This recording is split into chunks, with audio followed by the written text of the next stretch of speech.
All right, welcome to another deep dive. And today we're diving into something that I know a lot of you are super curious about. Yeah, The world of Bitcoin, absolutely. especially all the buzz around it since the election. Definitely a hot topic right now. It is.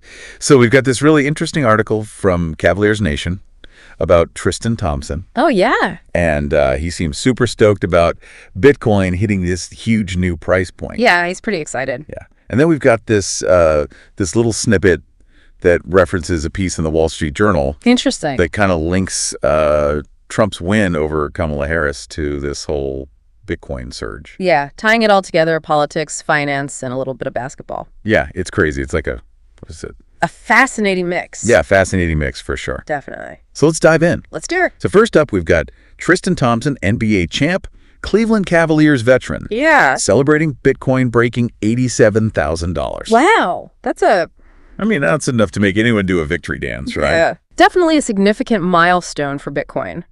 And what's interesting is that this surge, it seems to be linked to Trump's victory. Okay. The Wall Street Journal, they're reporting that investors are feeling pretty optimistic about the whole thing, predicting a more relaxed regulatory environment under a Trump administration. So unpack that for me a little bit. What does a Trump presidency potentially mean for Bitcoin? Like, are we talking about specific policies or what's going on? Yeah, well, one of the key areas that investors are really focusing on is the potential for deregulation. Okay.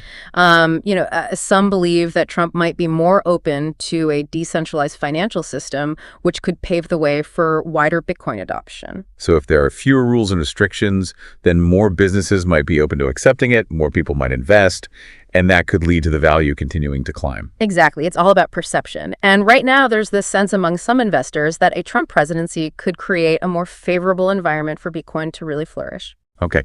But why Bitcoin specifically? I mean, there are tons of other cryptocurrencies out there. What makes it the chosen one in all of this post-election hype? Well, Bitcoin, despite all the newer options, it still holds a special place. Yeah. It's the OG cryptocurrency, the first one, the most well-known. It's often seen as a hedge against traditional financial systems, especially by folks who are wary of government control over their finances. So it's like a digital safe haven Exactly. for people who want to protect their assets from things like inflation or government interference. Exactly. And its limited supply, only 21 million Bitcoins will ever exist. That really adds to its appeal as a store of value, much like gold. Oh, okay. So we've got this really interesting connection between Trump's victory and Bitcoin's price surge. And it seems like it's fueled by investor optimism about deregulation and Bitcoin's appeal as this kind of safe haven. Right. But where does Tristan Thompson fit into all of this? Is he just like a random basketball fan who happens to love Bitcoin? Or is there something more to it? Well, he's definitely a successful investor, but his excitement, it really reflects this broader sentiment. He embodies this wave of optimism. Think of him as the human face of this crypto surge, cheering from the sidelines as Bitcoin breaks records. That's a really good point. It definitely makes it more relatable. So we've got investors banking on a Trump presidency to boost Bitcoin, and we've got NBA stars celebrating its rise. It's quite a story. It's like a financial slam dunk. Yeah. But how deep does this connection really go? Like, is this... That's the question. Yeah, is this a real thing? Yeah. What specific policies might a Trump administration implement that could actually impact Bitcoin? And is this surge just temporary, driven by all this post-election hype? Or are we witnessing a fundamental shift in how Bitcoin is perceived? These are such good questions, and it feels like we're just scratching the surface here. There's so much more to uncover. I'm really eager to dive deeper and get into the nitty-gritty of it all. Let's do it. In the next part of our deep dive, we'll explore those potential policy changes, the risks and rewards of this whole Bitcoin bet, and what it all means for you. Awesome. I can't wait. All right, so we're back and ready to really dig into this whole Bitcoin and Trump thing. Yeah, let's get into it. We talked about all this investor optimism, but let's get specific. What are some of the policy changes that people are actually anticipating? Well, one area that's often mentioned is cryptocurrency taxation. Okay. Currently the tax code surrounding Bitcoin and other digital assets can be pretty complex. Yeah. And frankly, a headache for a lot of investors. Yeah, for sure. So some people are speculating that a Trump administration might push for, simpler, more favorable tax rules for crypto. So if it's easier to understand how crypto is taxed and maybe even pay less in taxes, Right. more people might be willing to kind of jump into the market. That's the idea. It could remove some of those barriers to entry and incentivize more investment. Oh, gotcha. Another area where we might see some movement is in the realm of regulations.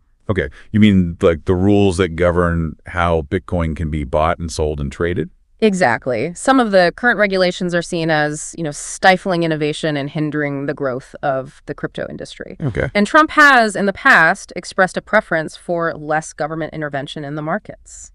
So are investors betting that he'll take a more hands-off approach to crypto and just kind of let it evolve without too much red tape? That's one interpretation. And it's not just about specific policies either. It's also about the overall tone and the message coming from the administration. So even if there aren't immediate policy changes, just that general sense that Trump is, pro-crypto, Right. could be enough to boost confidence and drive up investment. Yeah, that's a possibility. Remember, the market often reacts to sentiment and expectations. Right. And right now, there seems to be this growing sense that a Trump presidency could usher in a new era for Bitcoin and other cryptocurrencies. Okay. But it's not all sunshine and rainbows, is it? I mean, there have to be some potential downsides to all of this. What could go wrong? Well, of course. Every investment comes with risks. Yeah. First off, we don't know for sure what Trump's stance on crypto will be. Right. We're relying on past statements and speculation. Okay. There's no guarantee that he'll actually follow through on these perceived pro-crypto leanings. So this whole Bitcoin rally could be built on a shaky foundation of assumptions. To some extent, yes. And even if Trump does push for a more crypto-friendly environment, there could be some unintended consequences. Like what? What are some of the potential pitfalls that we need to be aware of? Well, less regulation could actually lead to more volatility in the market, Okay. which would make it even riskier for investors. So while some people might celebrate fewer rules, it could also open the door for more scams or price manipulation. Exactly. There's a balance to be struck between fostering innovation and protecting investors. It sounds like navigating this new crypto landscape will require a lot of caution and careful consideration. Absolutely. It's not just a guaranteed path to riches. Absolutely not. And that brings us back to Tristan Thompson. He's a savvy investor, no doubt, but his excitement shouldn't be misinterpreted as a foolproof investment strategy. Right. Just because an NBA star is celebrating Bitcoin's rise doesn't mean that everyone should just jump on the bandwagon without doing their homework. Right. That's a key point. This is a complex landscape with lots of moving parts. Yeah. Before making any decisions, you need to really understand the technology, the potential risks, and how it aligns with your own financial goals. Okay. So we've got this potential for a political shift that could have huge implications for Bitcoin. But at the end of the day, it's still an investment. Right. And like all investments, it's crucial to approach it with a level head and a healthy dose of skepticism. Well said. And that's why we're here, right? To help you make sense of all this information and empower you to make informed decisions. Absolutely. All right. So we've covered potential policy changes, the risks, the excitement, the need for caution. Yeah, we've covered a lot. But what does all of this actually mean for the future of Bitcoin? Is this just a fleeting moment in time, or is it the start of something much bigger? That's the question we'll explore in the final part of our deep dive. Okay. We'll look at the potential long-term impacts of this whole political and financial convergence and consider what it might mean for you, our listener. All right. So we've talked about the potential policy changes, the risks, the excitement surrounding Bitcoin in this new era with Trump as president.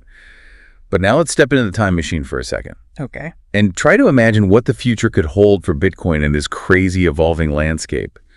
What are we thinking? Well, it's like gazing into a crystal ball, isn't it? Yeah. So many possibilities. But one scenario that's really intriguing is the potential for mainstream adoption. You mean like Bitcoin going from this kind of niche investment to something that everyday people are using regularly? Exactly. If a Trump presidency really does create this more favorable environment for Bitcoin, we could see it becoming way more integrated into our daily lives. Wow. Imagine paying for your groceries with Bitcoin, receiving your salary in Bitcoin, or even using it to buy a house. Wow. That would be a huge shift. Yeah. What would it actually take for that to happen? Well, for starters, we need to see continued innovation in the technology itself. Bitcoin transactions right now, they can be slow and expensive compared to traditional payment systems, Right. which is a major hurdle for widespread adoption. So we need faster transactions, lower fees, and maybe even more user-friendly platforms for people who aren't super tech savvy. Precisely. And that's where all the exciting development happening in the crypto world comes in. There are brilliant minds working on solutions to these challenges, creating new platforms and technologies that could make Bitcoin much more accessible and practical for everyday use. So it's not just about the price of Bitcoin going up, it's about the underlying technology evolving to meet the needs of a wider audience. That's a crucial point. But it's not just about the technology either. We also need to see a shift in perception. Right now, Bitcoin is often seen as this volatile and speculative investment. Yeah, it's got that kind of Wild West reputation still. Right, exactly. For mainstream adoption to happen, that perception needs to change. People need to start seeing Bitcoin as a reliable, trustworthy form of currency, not just a gamble. So it's about building trust and familiarity. Exactly. And that takes time and education, and frankly, more success stories. The more people see Bitcoin being used successfully in real-world situations, the more comfortable they'll become with the idea of using it themselves. Okay, so let's say all of that happens. Bitcoin becomes faster, cheaper, easier to use, and people start trusting it. What would the world actually look like with widespread Bitcoin adoption? It could be quite transformative. One of the most significant potential impacts is in the realm of financial inclusion. Bitcoin could provide access to financial services for billions of people around the world who are currently unbanked. You mean people who don't have access to traditional banking systems? Yeah, exactly. Oh. All you need to use Bitcoin is a smartphone and an internet connection. It could really empower people in developing countries, giving them control over their finances and enabling them to participate in the global economy. That's a really powerful idea, using technology to level the playing field and create more opportunity. Absolutely. And that's just one potential benefit. We could also see a reduction in transaction fees for businesses, faster and more efficient cross-border payments, and even new forms of decentralized governance enabled by blockchain technology. It sounds like Bitcoin, with all its potential ups and downs, could be a real catalyst for change. It certainly has that potential, but it's important to remember that this is just one possible future scenario. Right. There are many other possibilities, some more optimistic, some more cautious. It's true. It's like we're standing at a fork in the road, and the direction that Bitcoin takes will depend on so many factors: technological advancements, government policies, public perception, even global events. Exactly. And that's what makes it so fascinating. The future of Bitcoin is still being written, and we have a front row seat to watch it all unfold. That's so true. Yeah. So as we wrap up this deep dive, what's the one key takeaway for our listeners? What should they be thinking about as they try to navigate this crazy, evolving crypto landscape? I think the most important thing is to stay curious, to keep learning, and to approach it all with a critical but open mind. Don't get caught up in the hype or the fear. Do your own research, understand the risks and the potential rewards,